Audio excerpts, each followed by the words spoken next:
No to snad ne. Ahoj, trpíš samomluvou, Fran? Proč bych s ním měla mluvit, když ho vůbec nezajímám? Ty máš fiktivního kámoše? Jo, a je moc nebezpečný.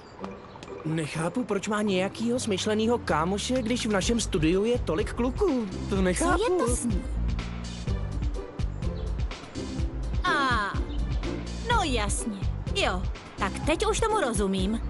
Dobře, že tomu rozumíš. Vysvětli mi to, protože já nepochopil nic. Co pak to nevidíš? Diego má holku. Jo, to přece vidím, ale pořád nechápu, proč by mělo Fran vadit, že Diego má holku.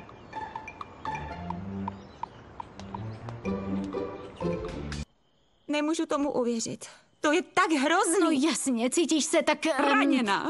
Zrazená. Ponížená. Jo, přesně, ale ty jsi neviděla Marka s jinou holkou? Ona k tomu má taky co říct. Vy jste se s Markem ještě nerozešli? Holky, já nemluvím o nikom konkrétním. Snažím se jen vžít do vaší role, abych vás pochopila. Ano, a ta, která je mimo roli a dělá všechno špatně, je Noelie. Už měla dávno podávat večeři, promiňte. Chudák Vio, nechtěla bych být na jejím místě. Ludmila jí z té cesty udělá hotový peklo. Víš, jaký to musí být cestovat s Ludmilou? Je to stejný, jako kdyby tě pozval na rande Drákula, nebo ne? Co pak ty už se mým vtipům nesměješ? Byl dobrý. Tami, hele. V pohodě? Naprosto. A víš co? Dnes je nejlepší den mýho života. Je to můj kámoš. Ne, Diego není můj nic, a tak Vážně? si může dělat, co chce. Ahoj, jak se máte? Proč se všichni ptáte, jak se mám? Mám se skvěle, jo? Francesco, co pak jí přeletělo přes nos? Kdy pak si nám chtěl říct, že máš holku? Jakou holku? Kamilo, ale vždyť já... Hele, Vio píše. A co mě? Hele, mě taky. Holky, včera mi málem uletělo letadlo a pár holek po mně na letišti chtělo autogram. To je šílený, že? Co se děje? Ale nic, jen pokračuj. Tobě napsala to sami? Nevím, ale čti ty, jde ti to moc dobře. Takže ještě jednou? Jo. Píše, holky, včera mi málem uletělo...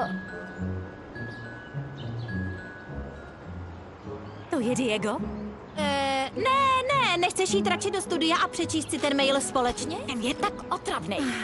Ale zdá se, že někdo je tady žárlivý. Já nežárlím. Když to říkáš. A vlastně je to úplně naopak. Mám z toho radost. Vlastně přesně tohle jsem zrovna potřebovala. Jdeme. To už jdeme? Jdeme. Dobře. Francesco, v pohodě? V naprostý, proč? Zdáš se mi nějaká ustaraná a naštvaná a taky odtažitá. Ne, to se pleteš. Kvůli Erice? Je to kvůli Erice, kterou jsi se mnou viděla. Jak tě tohle, prosím tě, napadlo? Hele, představím ti. Diego, já ji znát nechci, blázníš. Počkej tu. Ne, Diego! Eriko, pojď sem. Ahoj, Diego. Chci tě představit Francesce. Ahoj, já jsem Erika. Těší mě. Ale co je to s tou holkou? To nevím. I když asi vím, co s ní je. Proč ty holce neřekneš, že máme oba stejnou matku? Jak jsem říkal, nepustila mě ke slovu. Diego, nelži mi, nechci se účastnit žádné z tvých špatností. Žádnou špatnost v plánu nemám. Já tě znám. Znala si mě. Nejsem ten Diego, co dřív. Diego, jestli k té dívčině něco vážně cítíš, tak by si to měl říct a nejí nutit žárlit. Jenže to není tak jednoduchý. Je to bejvalka mýho kámoše. A ten kámoš jí má furt rád? Jako kámošku. Kámošku? Jo. Tak snad víš, co máš dělat, ne? Je čas za ní jít a promluvit s ní o tom. Říct jí, co k ní cítíš a nic netajit. A ne se snažit, aby na tebe žárlila. Diego. Asi máš pravdu, jenže víš, já s tímhle mám tak trochu problém. No dobře, ale pokud na mě žálí, tak je na tom úplně stejně jako ty. Jen si tak vzájemně ubližujete. A to není dobře. Máš pravdu, je to tak. Jo, řeknu jí to. Že mě baví pracovat s Naty, i když bych to neřekla. A navíc přemýšlela jsem, a pokud chceš skládat další písničku, tak kdo ti pomůže? Já. Aha. A potom zase ty mě. To je perfektní, ale až zítra, jo? Jsem unavená a bolí mě hlava. Chtěla jsem si odpoledne udělat volno a jsem zase tu. Chci ušít. Ne, hlava tě bolí z jediného důvodu a tím je Diego. To jméno nevyslovuj. Z Diega mě hlava vůbec nebolí. Mám totiž na řešení i jiný věci, nejenom Diega. Si te preguntas por qué esta vez no tiene respuesta y no entiendes qué pasa, si te enamoras pero no encuentras bien la manera de decirle qué pasa, una sensación, el momento. Neruším? Čekala jsem venku na Fran, ale utíkala odsud, jako by jí za patama hořelo. Cože? Francesca tu byla? Jo, byla, ale zase odešla.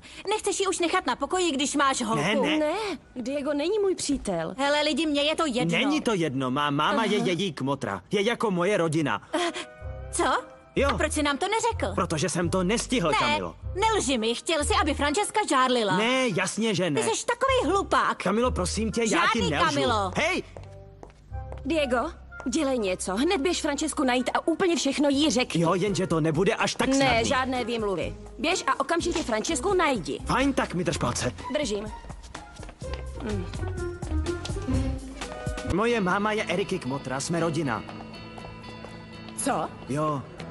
Jo, Francesco, ta holka, který jsem zpíval, je něco jako moje sestřenka.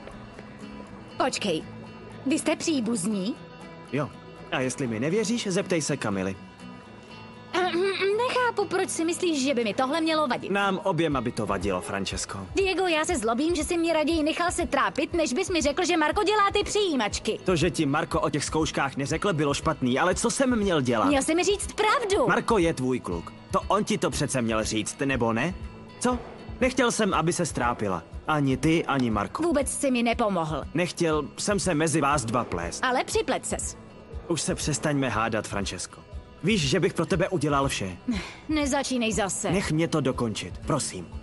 Jsi vážně skvělá holka. Zamilovat se do tebe může kdokoliv.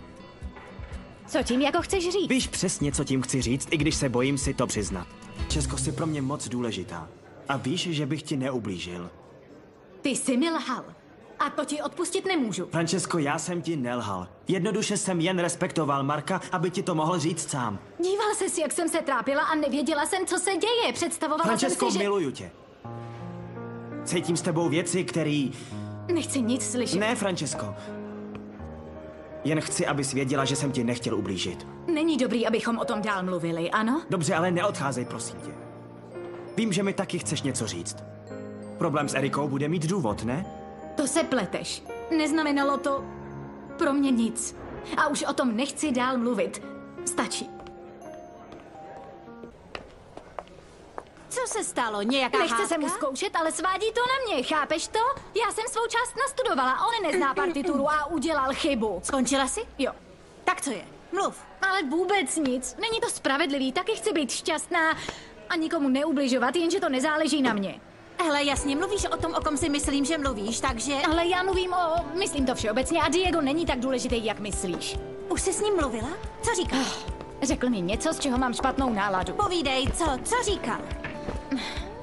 Neposlouchala jsem ho, protože mě to nezajímalo, ale říkal, že mě miluje a že mi nechce ublížit. Přiznal si to, že tě miluje. Jo, miluje mě, ale to nic neznamená a Jo, jestli jasně. znamená, tak mě to nezajímá. Ne, znamená to hrozně moc a ty s tím, co cítíš, nic Ale nezmůžeš, lidem, jasný? který mám ráda, ubližovat nemůžu. Nějaký způsob, jak se s tím poprat, určitě najdeš. Důležitý je, že jsi konečně přiznala, co cítíš. Já nechci, aby k něčemu došlo. My dva s Diegem spolu nikdy nebudeme, rozuměla jsi? K Diegovi nic necítím a kdybych cítila, donutila bych se, abych ho dostala z hlavy. I kdybych měla odjet do Itálie, aby to vyšlo. Jestli mi jdeš říct, že Francesce se nelíbilo, že mě viděla s Erikou, tak si to ušetři, doopravdy. Ne, přicházím v míru, můžu s tebou mluvit. Jasně, posaď se. Vím, že mi do toho nic není a netýká se mě to, ale cítím, že moje kámoška dělá chybu a nemůžu to tak nechat. Nechápu, o čem mluvíš, Kamilo. No tak, já vím, že mezi vámi dvěma to vře, je to vidět. Jo, jenže ona se mnou nechce mluvit. Ale mluvit musíte vyřešit spoustu věcí. Ale vždyť já s tím, co říkáš, naprosto souhlasím. A chovám se podle toho, jenže ona nechce o něčem slyšet. Ať už se mezi vámi něco stane nebo ne, musíte si promluvit. Máte se rádi, jste kámoši a to je v pohodě.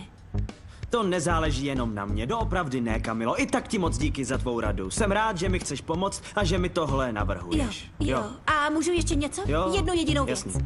Dokaž Fran, že ji miluješ a že se o ní chceš To postarat. snad ne. Dej mi pusu. Opatruj se. Kdyby něco dáš vědět? Jasný, dám ti vědět. Nemusíš se bát. Jo, slibuju. Čau. Miro fijo hacia el horizonte y doy un paso más. Hay que empezar a vivir a favor del tiempo. Detrás de mí queda el pasado y todo fue real. Ya tengo un sueño que seguir, eso es lo que siento. Hace falta valor para decir adiós.